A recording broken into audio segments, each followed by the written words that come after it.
Tá, então vamos começar a falar de óptica, né? A óptica é o ramo da física que estuda a luz e o seu comportamento. Basicamente isso, né? Estuda as propriedades da luz e estuda o comportamento dela. Esse comportamento é o meio no qual a onda se propaga, né? Como que ela se comporta, na verdade, no meio, nos meios que ela se propaga. Então ela pode se propagar no vácuo do espaço, por exemplo, que é onde ela atinge sua velocidade máxima, né? Ela pode se propagar no ar atmosférico, que é o ar que a gente respira, pode se propagar dentro d'água, né? E no caso da água é interessante porque ela pode chegar até uma certa profundidade, né? A partir de um determinado ponto, você já não consegue enxergar mais a luz, né? Que é o caso da Fossa das Marianas, né? Que você não consegue mais a resistência, né? A gente vai ver isso, né? A resistência da água em cima da luz, né? Faz com que ela não consiga passar até determinado ponto, né? E aí lá tem uns bichos, né? Uns bichos que estranho que a gente nunca viu, né? Justo por isso, porque é um lugar muito difícil da gente explorar.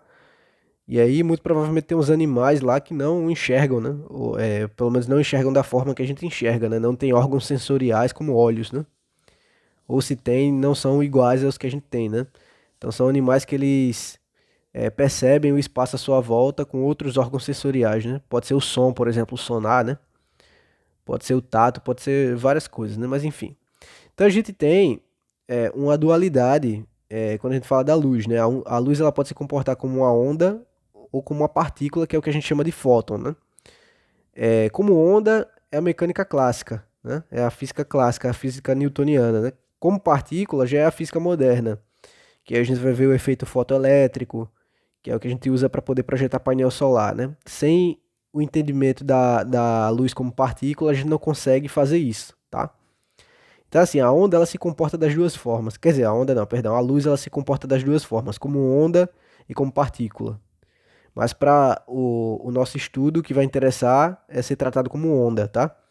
E aí, como a gente já viu ondulatória, e a luz se comporta como onda, ela vai herdar todos aqueles fenômenos que a gente viu na ondulatória, né? Então a gente vai ter reflexão, refração, polarização, interferência, ressonância, etc, né?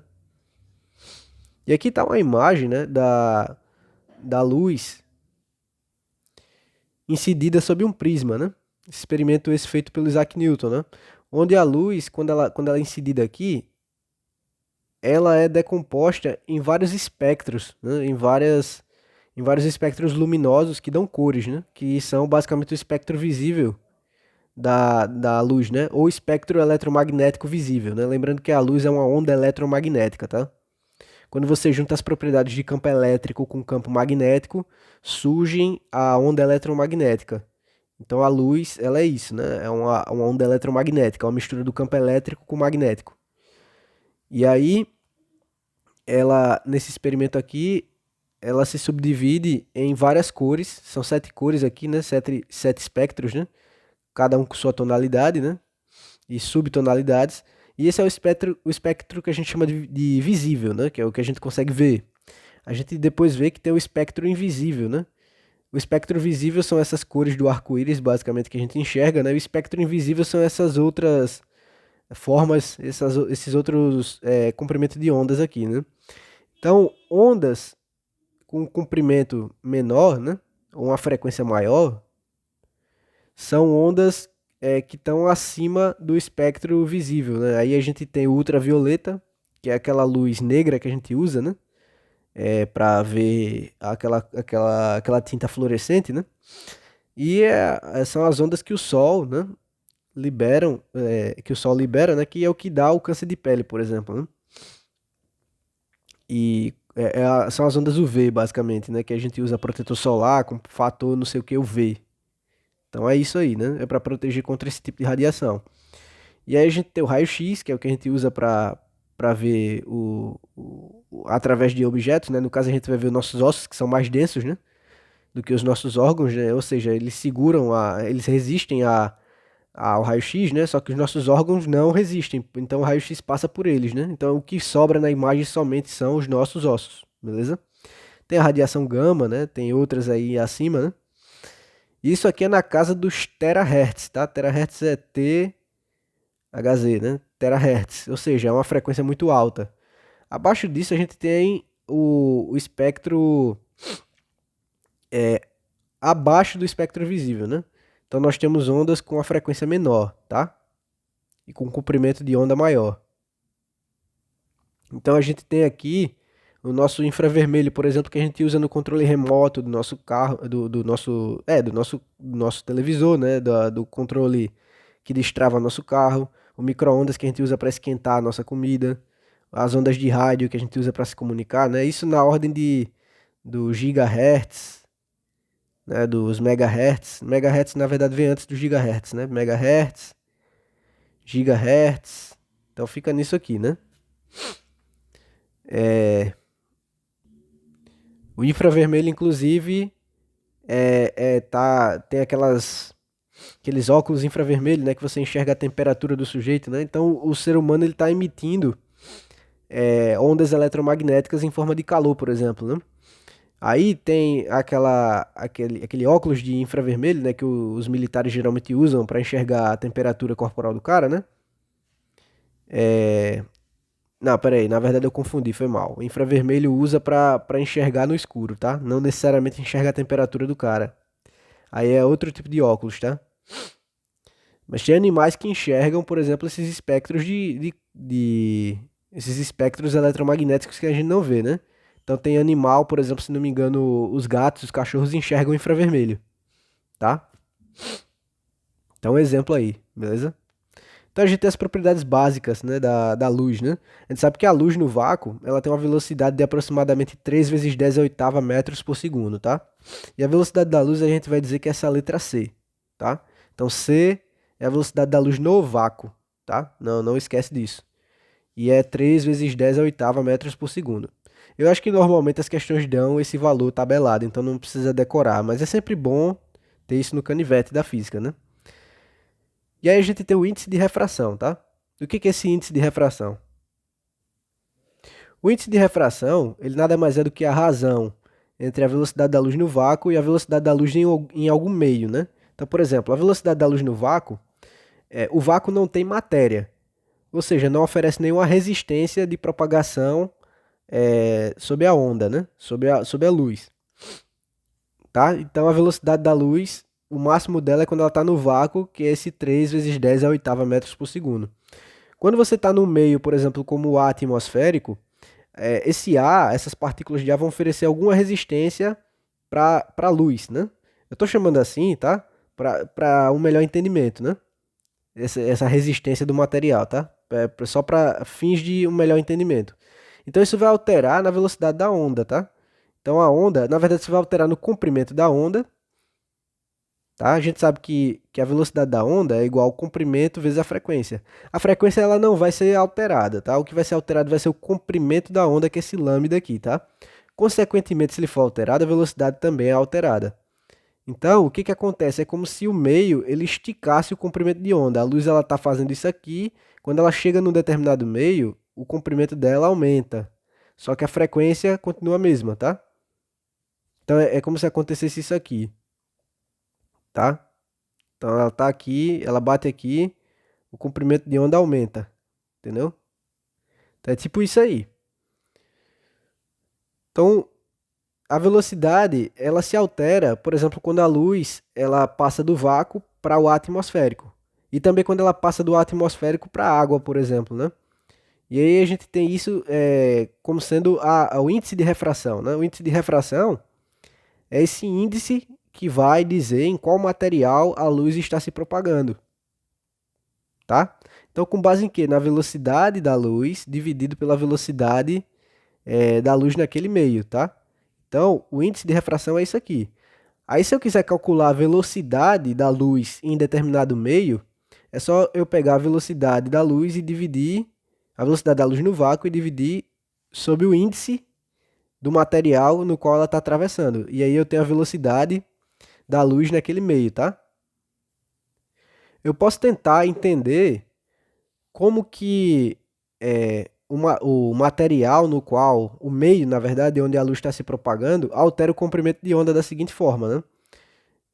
Eu tenho que aqui a velocidade da luz e aqui a velocidade da luz no meio, que ela está se propagando. O c é a velocidade da luz no vácuo e o v é a velocidade da luz no meio que ele se propaga. Isso vai me dar o índice, né? Eu posso pegar essa expressão e dizer o seguinte. Eu sei que a velocidade de uma onda é dada por lambda. Eu vou chamar aqui de lambda zero, porque é o comprimento de onda da luz no vácuo, né? Vezes a frequência, que essa permanece inalterada, dividido pela velocidade da luz no meio. Sabendo que a luz é uma onda, eu posso dizer que esse V vai ser igual a lambda vezes F. Ó, esse lambda com esse lambda, eles não são iguais, eles são diferentes. Aqui o comprimento da onda é no vácuo e aqui é o comprimento da onda no meio, tá? Que eu estou propagando. Só que a frequência é igual, então eu posso, como aqui é uma multiplicação, eu posso dividir frequência por frequência, isso vai me dar 1, né? Então, eu tenho no final a seguinte relação aqui, né? Que o índice é igual ao comprimento inicial, ou seja, o comprimento da onda, o comprimento da onda de luz no vácuo, dividido pelo comprimento da onda no meio que ela está se propagando. De forma grosseira, eu posso chegar e dizer que o comprimento de onda no meio vai ser o comprimento da onda no vácuo dividido pelo índice. Tá? Então, se eu quiser relacionar o índice com o comprimento de onda de luz, eu posso usar essa expressão aqui. Se eu quiser relacionar a velocidade, eu posso usar essa expressão aqui, beleza? Então, o índice de refração é isso. Na prática, o que acontece? É como se eu tivesse um meio aqui. Vamos supor que é a água, tá? E aqui é o ar atmosférico. Eu tenho um raio de luz, que ele vem para cá, né? Ele está vindo nessa direção. Quando ele bate na água, o que acontece? A velocidade dele diminui, tá? E aí eu vou ter uma leve inclinação do feixe de luz. Na prática é isso que acontece, tá? A luz ela tá vindo aqui, ela bate aqui no material, ela tem uma leve inclinação. Beleza?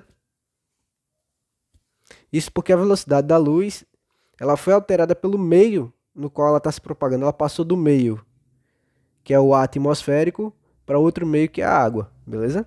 Então vou fazer um exemplo aqui. Aqui eu tenho um exemplo que é a água e o vinho, tá? Então eu tenho aqui a água e o vinho. Então aqui como se eu tivesse a água aqui em cima e aqui embaixo eu tenho o vinho. E aí eu incido um raio de luz aqui. E esse raio obviamente ele vai se desviar, né?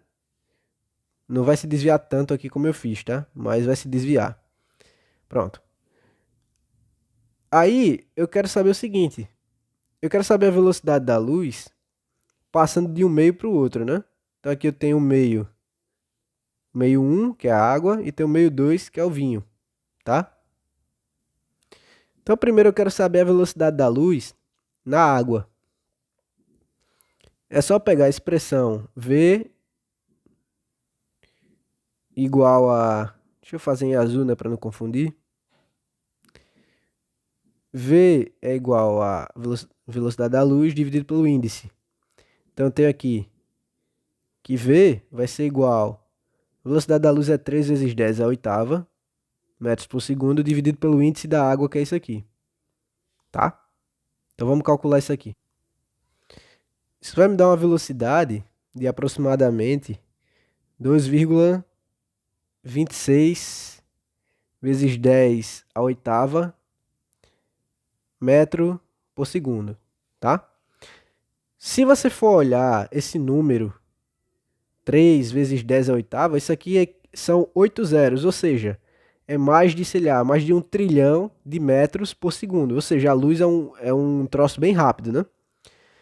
A título de curiosidade, a gente sabe que a luz ela demora 8 minutos para tu chegar, para ela sair do Sol, né?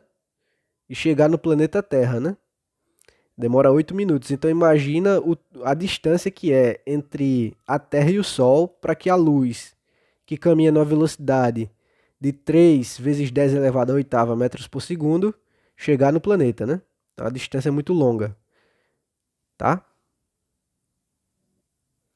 Agora vamos calcular a velocidade da luz no vinho. Vamos ver aqui, né? Então, mesma fórmula, né? Velocidade da luz no vácuo dividido pelo índice. Isso vai me dar que a velocidade da luz no vinho vai ser igual a 3 vezes 10 à oitava, dividido pelo índice do vinho, que é 1,5, né? Isso aqui vai me dar aproximadamente 2 vezes 10 à oitava metros por segundo. Opa, aqui já deu uma diminuída, né? Você vê que quanto mais denso o material, né, ele oferece mais uma maior resistência, né? Então isso é interessante, tá? Então vamos falar na velocidade da luz no vácuo, né? Deixa eu só apagar isso aqui. No vácuo a gente tem o que a gente chama de índice 1. Por quê?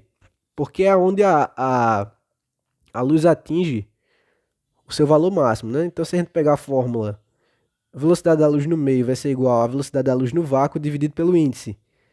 Eu sei que a velocidade da luz no vácuo é 3 vezes 10 à oitava metros por segundo. Como eu sei que esse é o valor máximo, o índice aqui só pode ser 1, né?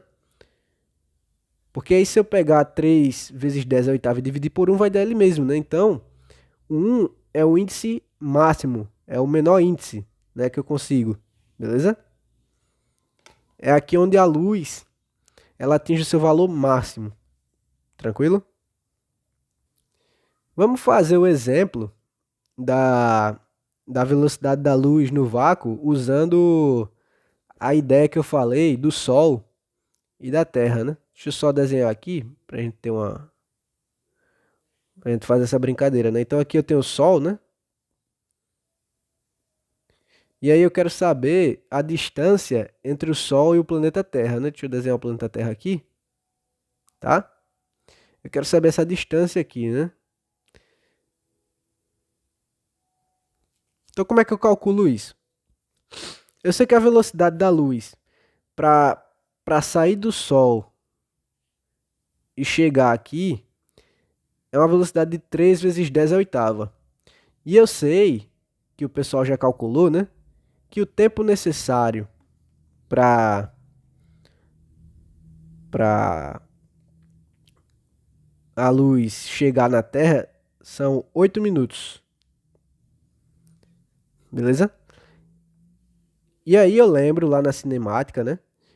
Aqui, vamos lembrar de uma coisa que aqui a gente tá no vácuo do espaço, então não tem atrito, não tem resistência, não tem nada atrapalhando a luz, tá? Então, eu posso usar a fórmula de velocidade média, né? Velocidade média é igual a ΔS sobre ΔT. Eu quero a distância, né? Então é só isolar aqui.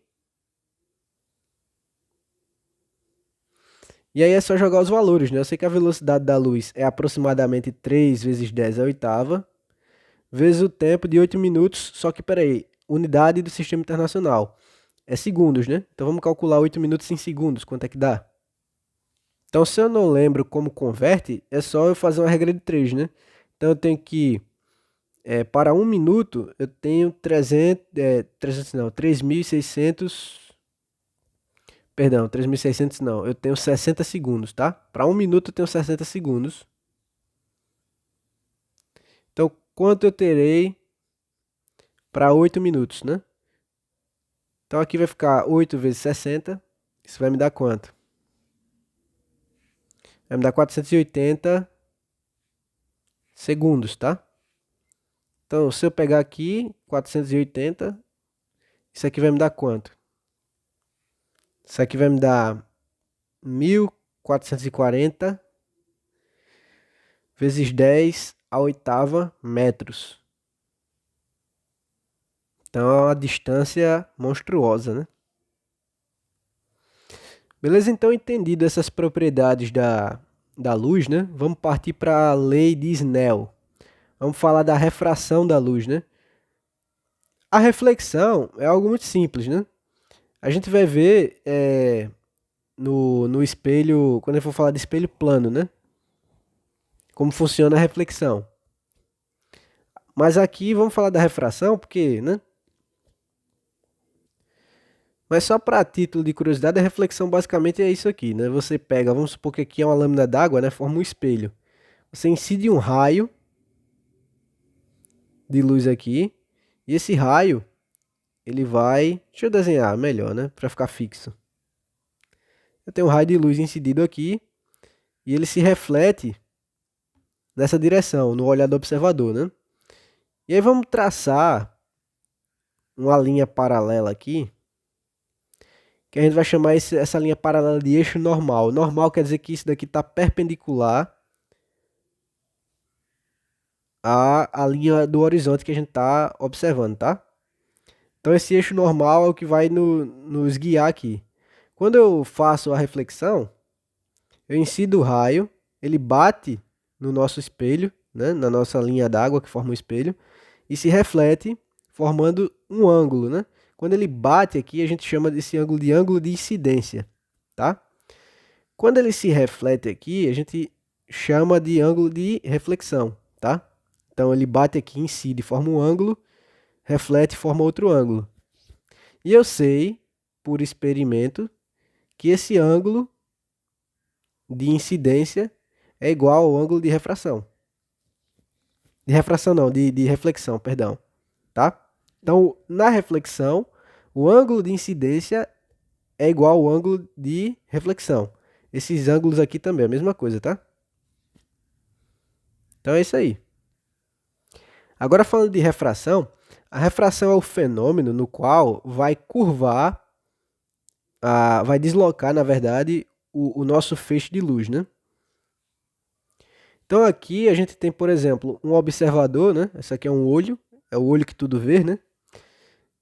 E ele está incidindo um feixe de luz aqui na água, né? Pela lógica, você está observando o peixinho aqui no aquário, né? Esse peixe, aqui é a posição real do peixe, tá? É onde o peixe se encontra. Mas devido à mudança de meio, eu falei lá atrás, né, que quando a luz ela se propaga em um meio diferente, né, ela está aqui nesse meio. Quando ela bate nesse meio, ocorre a refração, ou seja, há um deslocamento do feixe de luz, né, do raio de luz, devido à mudança de velocidade, tá? Então o observador, ele está olhando nessa linha aqui, a luz está vindo nessa linha, mas ele está enxergando o peixe, a imagem está um pouco distorcida. O peixe, em vez de estar na posição normal dele aqui, na posição verdadeira, ele está olhando o peixe mais ou menos aqui nessa direção, tá? Então deixa eu fazer aqui em roxo, tá? Beleza? Então o observador, o feixe de luz bate aqui na água, né? E acontece a refração. O observador ele enxerga o peixe nessa posição aqui que ele está colorido. Mas a posição real do peixe é essa daqui, beleza? Isso aqui é a refração. Isso é uma curiosidade até interessante, porque quando o pessoal vai pescar, vai fazer pesca por arpão, né? E ele está no barco mirando no peixe, ele vê o peixe aqui, ele tem que deslocar o arpão um pouco mais para cima, né? Fazer um ângulo um pouquinho maior para poder pegar a posição real do peixe. Porque se ele for disparar o arpão no que ele está vendo, ele vai disparar o arpão nessa direção aqui. Só que aqui não é a posição real do peixe, é a imagem do peixe, né? A posição real do peixe é aqui. Então ele tem que pegar nessa linha reta aqui e não nessa linha reta aqui. Porque senão ele vai errar. Né? Então a prática comum, quando o pessoal vai pescar de arpão, eles mirarem um pouquinho mais acima da imagem do peixe por causa da refração da água, tá? Então um exemplo aí prático, né? Um outro exemplo prático de refração é isso aqui, tá? Então você está enxergando aqui o lápis, né? Naturalmente, se ele estivesse no mesmo meio, você enxergaria o lápis assim. Mas como não, você está vendo que ele sofreu uma refração, tá? A imagem sofreu um deslocamento. Então você vê a imagem aqui e o feixe de luz faz isso aqui, tá? Isso mexe na imagem e ela fica meio torta, né? Vocês veem aqui que ela está meio torta, beleza? Na verdade é isso aqui que está acontecendo, né? Vamos supor que o feixe está vindo daqui. Você está vendo que ele está vindo reto aqui. Peraí, deixa eu desenhar melhor. Ele está vindo aqui reto, né? Aí ele está mudando de meio, né? Então você tem aqui o feixe. Quando ele bate no meio, ele muda de meio. Ou seja, houve um ângulo de refração aqui, né? Surgiu um ângulo de refração. E aí a gente tem a chamada lei de Snell. A lei de Snell vai relacionar os índices, né? Então aqui a gente tem o índice 1, que é o ar atmosférico, e a gente tem o índice 2, que é a água, tá? A água do aquário. Vai relacionar os índices com os ângulos de refração, tá? O ângulo de incidência e o ângulo de refração. Então vamos desenhar aqui os ângulos. Então aqui eu tenho um ângulo em relação ao meu eixo, que eu vou chamar de θ1. E aqui eu tenho um outro ângulo em relação ao meu eixo, tá? Sempre grudo o ângulo no eixo, para não se confundir, tá? Então eu tenho o ângulo θ1 e tenho o ângulo θ2. O θ1 é o meu ângulo de incidência, tá? Deixa eu colocar aqui. E o θ2 é o meu ângulo de refração, tá? Não é de reflexão, agora é refração. E vamos fazer um exemplo, né? Eu quero saber qual o ângulo de refração dessa imagem desse peixe, né? Eu quero saber, quero calcular com base nos índices e no ângulo já conhecido com base no meu ângulo de incidência que eu já tenho aqui, né? Que vale 30 graus, eu quero saber qual o ângulo de refração θ2, tá? Então vamos fazer esse exemplo aqui. Esse exemplo tem um observador vendo o peixe, né? O peixe, na verdade, ele está vendo esse peixe aqui, né? Devido à refração da água. E eu quero saber o ângulo de refração. Eu tenho o índice da água, tenho o índice do ar atmosférico e tenho o ângulo de incidência do raio, né? De luz. Beleza? Vamos lá. Então vamos calcular isso aqui, tá? A lei de Snell, ela vai nos dizer o seguinte. Ela vai correlacionar o índice do meio, dos meios, né? A água e o ar, com o seno dos ângulos de incidência e de refração, tá? Então a lei de Snell é essa formulazinha aqui, né? Beleza? Então é o índice 1 vezes o seno do ângulo θ1 igual ao índice 2 vezes o seno do ângulo de θ2. No nosso caso aqui será o índice 1 do ar atmosférico, vamos colocar aqui o ar, vezes o seno do ângulo de incidência. Isso vai ser igual ao índice da água, vou colocar aqui H2O, vezes o seno do ângulo de refração, tá? E aí, calculando isso aqui, a gente vai ter o seguinte, o ângulo do ar atmosférico eu coloquei como sendo 1, né? Só para fins de fazer conta. O seno de 30, eu sei que é 1 sobre 2, né? Da trigonometria. Isso aqui vai ser igual ao índice da água, né? Que é 1,33, vezes o seno do ângulo de refração que eu não sei qual é, que eu quero calcular. Beleza? Isso aqui vai dar 1 meio. 1 vezes 1 meio vai dar 1 meio. Eu posso já colocar isso aqui como sendo 0,5, né? E aí, esse índice que está multiplicando esse seno, que é o que eu quero saber o ângulo, né? Eu posso jogar para o outro lado dividindo, né? Então vai ficar 0,5 dividido por 1,33, tá? Belezinha? E aqui eu vou ter o seno do ângulo de refração. Fazendo essa conta, eu vou dizer que o seno desse ângulo vai ser igual a aproximadamente 0,38. E aí, como é que eu sei que ângulo é esse? Aí eu uso uma coisa chamada arco-seno. É uma coisa que a gente aprende na matemática, na parte da trigonometria, tá? O arco-seno é a operação inversa do seno. O seno, eu quero achar um valor correspondente a um determinado ângulo. O arco-seno, eu quero achar o ângulo correspondente a um determinado valor de seno, tá? Então vamos supor, fazer o exemplo do arco-seno de 30 graus, né? Vamos fazer, na verdade, o exemplo do arco-seno no seno de 30 graus, né? Então o arco-seno, sei lá, eu sei que aqui é 1 meio, né?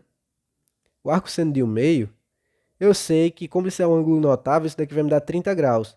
Então, a operação de arco-seno é para você achar o ângulo, tá? A operação de seno é para você achar o valor de 1/2, né? Que é do seno de 30 graus. E seu inverso vai achar o seu ângulo. Então aqui eu tenho, calcular aqui, arco seno de 0,38. Eu vou ver isso na calculadora, tá? Porque a calculadora tem essa função de arco seno. E na calculadora isso daqui vai me dar um ângulo de aproximadamente 22,2 graus, tá? Então esse ângulo aqui de incidência é 30 graus. E esse ângulo de refração aqui, 22,2 graus aproximadamente. Então você viu que aconteceu um encurtamento do ângulo, né? Se fosse no mesmo meio, por exemplo, se eu estivesse enxergando a luz no mesmo meio, né? Vamos supor que fosse o ar atmosférico, esse ângulo de incidência, ele seria igual ao ângulo daqui, né? E de fato é isso, né? Se você olhar aqui, vai dar o mesmo valor, né? Só que como aconteceu a refração aqui, esse ângulo diminui. É por isso que a gente correlaciona seno dos dois ângulos aqui, tá? Correlaciona os senos dos ângulos com os índices, porque o índice vai alterar o valor do seno, beleza? Então é isso, Lei de Snell, reflexão e refração da luz, tá? No próximo vídeo veremos os espelhos, tá? Vamos começar a ver formação de imagem e espelhos.